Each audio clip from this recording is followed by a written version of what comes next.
Welcome back. Study express YouTube channel पर स्वागत है सभी का। आरआरबी रेलवे की टेस्ट सीरीज चल रही थी। 11 टेस्ट कंप्लीट हो गए थे। यह है टेस्ट नंबर 12। तो चलिए स्टार्ट करते हैं। सब्सक्राइब रखना चैनल को और आने वाली वीडियो का नोटिफिकेशन, टेस्ट का नोटिफिकेशन पाने के लिए बेल आइकन को प्रेस रखिएगा। तो क्वेश्चन नंबर 1 है, किस कारण से बर्फ युक्त जल से भरे गिलास की बाहरी सतह पर जल की छोटी बूंदें एकत्रित हो जाती है? बताइए। वाष्पन, संघनन, वाष्पोत्सर्जन या वाष्पन और वाष्पोत्सर्जन दोनों। इम्पोर्टेंट है। क्या है इसका उत्तर? किस कारण से बर्फ युक्त जल से भरे गिलास की बाहरी सतह पर जल की छोटी बूंदें एकत्रित हो जाती हैं? मान लीजिए एक गिलास है, इसमें बर्फ़ भरा है।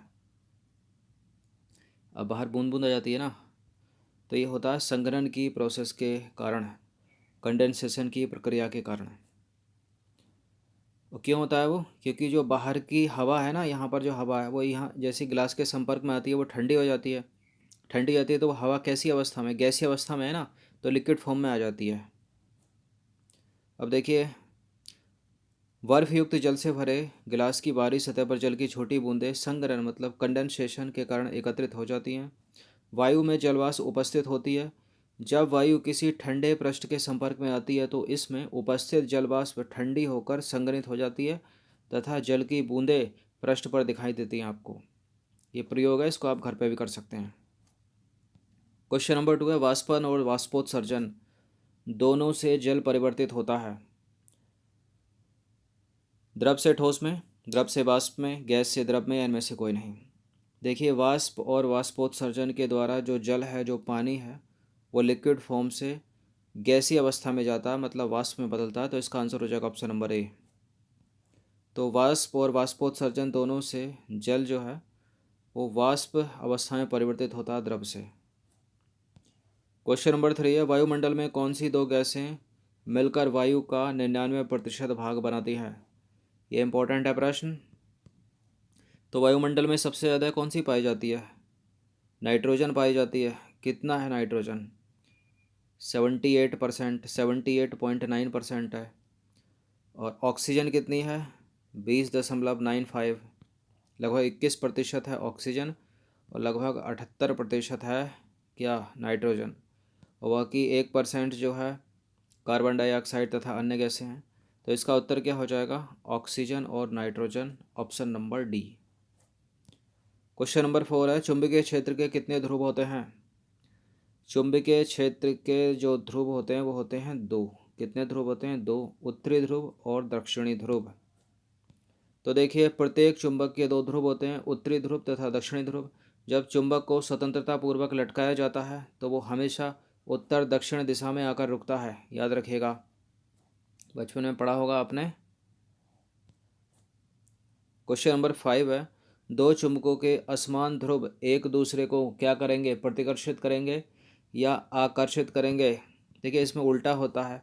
अगर असमान ध्रुव हैं तो आकर्षित करेंगे, अगर समान ध्रुव हैं तो प्रतिकर्षित करेंगे। तो इसका आंसर क्या हो जाएगा? ऑप्शन नंबर बी हो जाएगा। तो देखिए, दो चुंबकों के असमान ध्रुव एक दूसरे को आकर्षित करते हैं तथा समान ध्रुव जो होते हैं वो एक दूसरे को प्रतिकर्षित करते हैं। आपने देखा होगा, चुंबक को कभी असमान ध्रुव को आपस में लाना, वो चिपक जाएगा, और विपरीत ध्रुव मिलाओगे तो भाग जाएगा, मतलब समान ध्रुव मिलाओगे तो दूर हो जाएगा। क्वेश्चन नंबर 6 है, निम्नलिखित में से कौन सा विद्युत का कुचालक है? कुचालक का मतलब जिसमें इलेक्ट्रिसिटी प्रवाहित नहीं हो सकती। आप एलुमिनियम है, एलुमिनियम पे मान लो बिजली है, उस पर आप तार हाथ लगा तो करंट आ जाएगा, अगर इसमें बिजली है तो ये भी है। ट्रेन में भी अगर करंट दौड़ जाएगा तो करंट लगेगा। चांदी में भी। टाट की बोरी, टाट की बोरी कुचालक है विद्युत का। तो इसका आंसर क्या हो जाएगा? ये सुचालक हैं और ये कुचालक है, तो इसका आंसर क्या हो जाएगा? Option number A. Question number 7 है, इनमें से कौन सा बायोडिग्रेडेबल है? बायोडिग्रेडेबल का मतलब क्या है? जो सूक्ष्म जीवों के द्वारा अपघटित कर दिया जाए, सूक्ष्म जीवों के द्वारा अपघटित कर दिया जाए। प्याज एवं टमाटर के छिलके, तो ये सूक्ष्म जीवों द्वारा अपघटित हो सकते हैं, बायोडिग्रेडेबल है। इनको बोलते हैं जैव निम्नीकरण। एक सप्ताह से सड़ रहे आलू, ये भी बायोडिग्रेडेबल है। तो बी और सी बायोडिग्रेडेबल हो गए, यहाँ पर डी हो जाएगा इसका आंसर। कंप्यूटर की टूटी स्क्रीन बायोडिग्रेडेबल नहीं है। या प्लास्टिक का ग्लास, प्लास्टिक की बोतलें बायोडिग्रेडेबल नहीं है। क्वेश्चन नंबर 8 है, मोस्ट इंपॉर्टेंट है प्रश्न, क्लाउड सीडिंग या मेघ विजन या कृत्रिम वर्षा के लिए जिम्मेदार है कौन?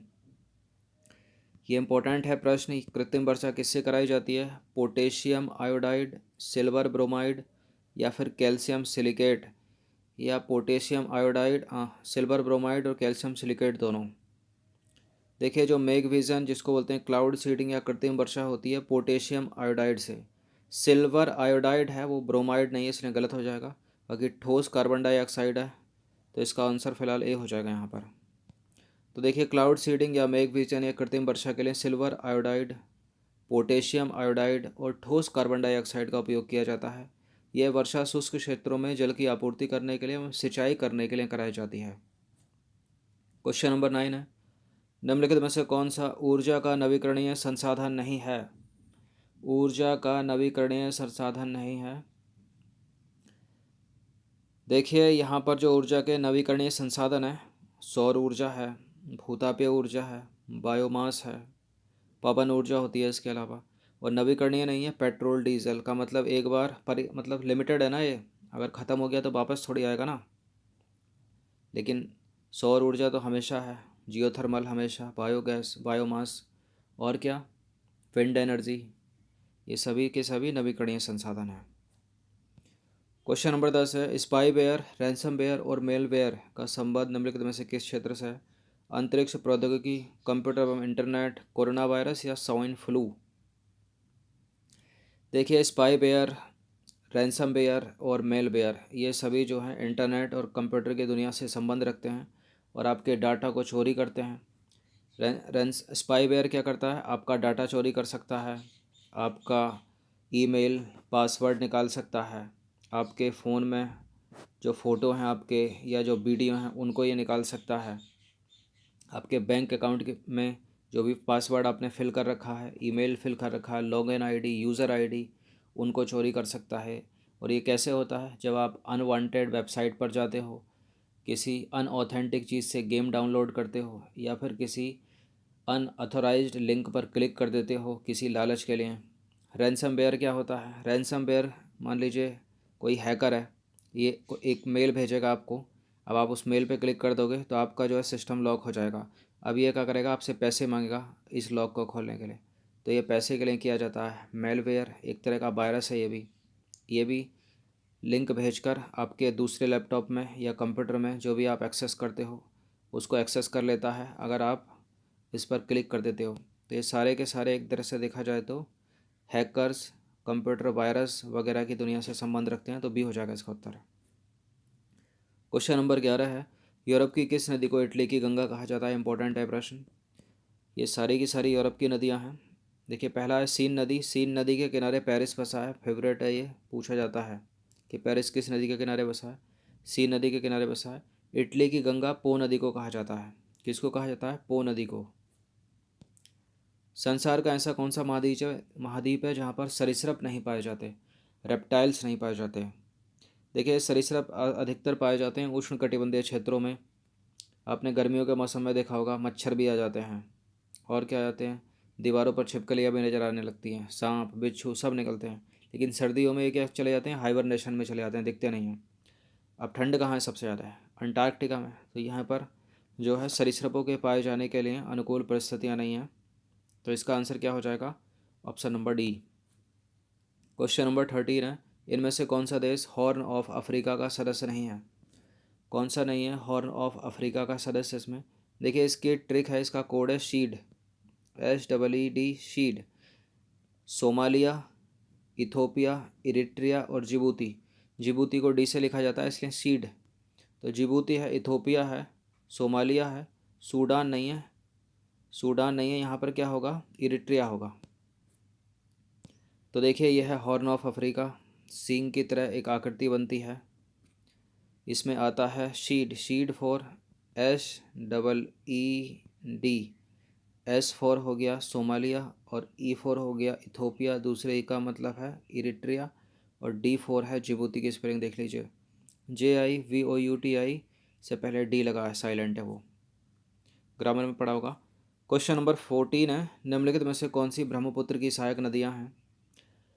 इम्पोर्टेंट है। देखिए उत्तर में, उत्तर भारत में 3 रिवर सिस्टम बहते हैं, गंगा नदी तंत्र, सिंधु नदी तंत्र और ब्रह्मपुत्र नदी तंत्र। चाहे यूपीएससी सिविल सेवा की परीक्षा हो या फिर B group, C group, D group किसी की परीक्षा हो, इन तीनों तंत्रों से ही प्रश्न पूछे जाते हैं, पूछे जाते रहे हैं और पूछे जाएंगे। तो पता होना चाहिए आपको ब्रह्मपुत्र नदी तंत्र के बारे में। ब्रह्मपुत्र नदी मानसरोवर के निकट चेमायुंगदुंग ग्लेशियर से निकलती है। कामेंग इसकी सहायक नदी है, जिया भराली भी इसकी सहायक नदी है, बराक भी इसकी सहायक नदी है। इसके अलावा मानस, लोहित, दिहांग, दिवांग, धनश्री, सुवनश्री इत्यादि इसकी इम्पोर्टेंट नदियां हैं। हुगली नदी का संबंध गंगा नदी तंत्र से है, इससे नहीं है। क्वेश्चन नंबर 15 है, निम्नलिखित में से कौन स्तनधारी वर्ग में नहीं आता है? स्तनधारी का मतलब मैमल। मनुष्य एक स्तनधारी प्राणी है। स्तनधारी का मुख्य लक्षण क्या है? 4 चैम्बर्ड हृदय होता है इनमें। गंगा नदी डॉल्फिन स्तनधारी है, इरावदी डॉल्फिन भी स्तनधारी है, घड़ियाल भी स्तनधारी है, लेकिन पेंगुइन स्तनधारी नहीं है। देखिए ट्रिक कर गया ये क्वेश्चन तो। क्यों ट्रिक कर गया पता है? क्योंकि गंगा नदी डॉल्फिन और इरावदी डॉल्फिन ये दोनों स्तनधारी हैं, घड़ियाल स्तनधारी नहीं है। ध्यान दीजिएगा, जागते रहिए। घड़ियाल जो है वो सरीसृप है, घड़ियाल जो है वो सरीसृप है। पेंगुइन पक्षी है, तो यहाँ पर स्तनधारी कौन नहीं है? यहाँ पर स्तनधारी पेंगुइन भी नहीं है और घड़ियाल भी नहीं है, लेकिन गंगा नदी डॉल्फिन है और इरावदी डॉल्फिन भी है। तो पेंगुइन और घड़ियाल दोनों, याद रखो इनको।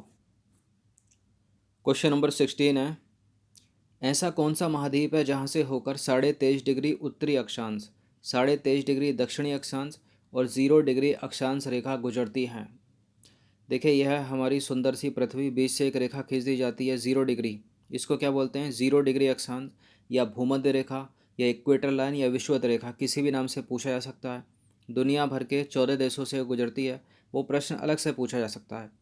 अब ऊपर का हो गया उत्तरी गोलार्ध, नीचे का हो गया दक्षिणी गोलार्ध। यहाँ एक ऊपर अक्षांश रेखा हो रहा है, यह है 23.5 डिग्री, 23.5 डिग्री उत्तरी अक्षांश रेखा, इसको कर्क रेखा बोलते हैं। याद रखिएगा किन देशों से होकर गुजरती है। और यह है 23.5 डिग्री दक्षिणी अक्षांश, इसको बोलते हैं मकर रेखा। अब एक महाद्वीप है जो इन तीनों रेखाओं तक फैला है, या उस महाद्वीप से तीनों रेखाएं होकर गुजरती हैं, और उसका नाम क्या है? ऑस्ट्रेलिया। ये प्रश्न इस तरह से पूछा है। यह प्रश्न ऐसे ही पूछा जा सकता है कि कौन सा ऐसा महाद्वीप है जिससे होकर कर्क रेखा, मकर रेखा और भूमध्य रेखा तीनों गुजरती हैं? तो इसका उत्तर हो जाएगा अफ्रीका। अब भारत कहाँ है? भारत भूमध्य रेखा के ऊपर स्थित है ना, तो भारत के 8 राज्यों से होकर कर्क रेखा गुजरती है, उनको भी याद रखिएगा।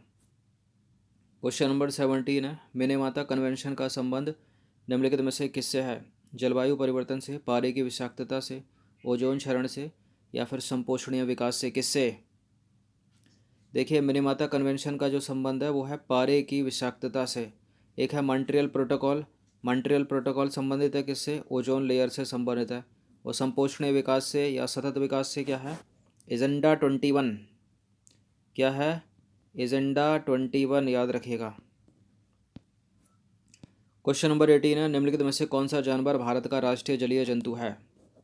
कौन सा है इसमें भारत का राष्ट्रीय जलीय जंतु? दरियाई घोड़ा नहीं है, खराई कैमल नहीं है, डुगोंग है या गंगा नदी डॉल्फिन है? देखिए गंगा नदी डॉल्फिन है। इसका आंसर क्या हो जाएगा? Option number B. गंगा नदी डॉल्फिन को सूसू भी बोलते हैं, क्योंकि सूसू की आवाज़ करके चलती है पानी में, और ये एक शाकाहारी प्राणी है और स्तनधारी है। क्वेश्चन नंबर 19, पश्चिमी घाट भारत के किस राज्य क्षेत्र में विस्तृत नहीं है? देखिए इंडिया का सुंदर सा मैप बनाते हैं जल्दी से। जो वेस्टर्न घाट है वो यहाँ से यहाँ तक फैला है, ये पार्ट जो है। अब यहाँ गुजरात आएगा, फिर उसके नीचे महाराष्ट्र आएगा, फिर गोवा आएगा, फिर केरल आएगा, कर्नाटक आएगा, तमिलनाडु आएगा। राजस्थान नहीं आता है, तो राजस्थान को हटा दीजिए। उत्तर भी हमारा क्या है? बी ही है। क्वेश्चन नंबर 20 है, पूर्वी घाट और पश्चिमी घाट कहाँ पर आकर मिलते हैं? अन्नामलाई की पहाड़ी, नीलगिरी की पहाड़ी, इलायची मलाई की पहाड़ी या पूर्वी घाट या पश्चिमी घाट का मिलन नहीं होता है? देखिए मिलन तो होता है, गलत है ये वाला स्टेटमेंट, लेकिन कहाँ होता है? तो ये होता है नीलगिरी की पहाड़ियों में। कहाँ पर होता है? पूर्वी घाट और पश्चिमी घाट का मिलन। वेस्टर्न घाट और ईस्टर्न घाट कहाँ आकर मिलते हैं? यह है वेस्टर्न घाट, ये ईस्टर्न घाट। तो यहाँ जो नीलगिरी की पहाड़ियाँ हैं वहाँ पर आकर मिलते हैं। और नीलगिरी की पहाड़ियों की सबसे ऊंची चोटी का नाम क्या है? दोड्डा बेटा। दक्षिण भारत की दूसरी सबसे ऊंची चोटी है। और पहली सबसे ऊंची चोटी कौन सी है दक्षिण भारत की? अन्नामलाई। कौन सी है? अन्नाईमुडी है। और कहाँ है ये? अन्नामलाई की अन्नाईमुडी दक्षिण भारत की सबसे ऊंची चोटी। और दूसरी सबसे ऊंची चोटी इसी नीलगिरी की दोड्डा बेटा। तो याद रखिएगा, नीलगिरी में क्या पाई जाती है? नीलगिरी ताहर। अगर प्रश्न पूछा जाए कि नीलगिरी की पहाड़ियाँ कितने राज्यों में फैली हैं, तो केरल में है, कर्नाटक में है, और किस में है? तमिलनाडु में भी है। तो तमिलनाडु, केरल, कर्नाटक में फैली हैं नीलगिरी की पहाड़ियाँ, याद रखिए। तो 20 प्रश्न थे, इंपॉर्टेंट थे, अच्छे से इनका रिवीजन कर लीजिए। मिक्सअप जो था विज्ञान और ज्योग्राफी का, और कुछ प्रश्न पर्यावरण और पारिस्थितिकी जो हर परीक्षा के फेवरेट हैं। धन्यवाद।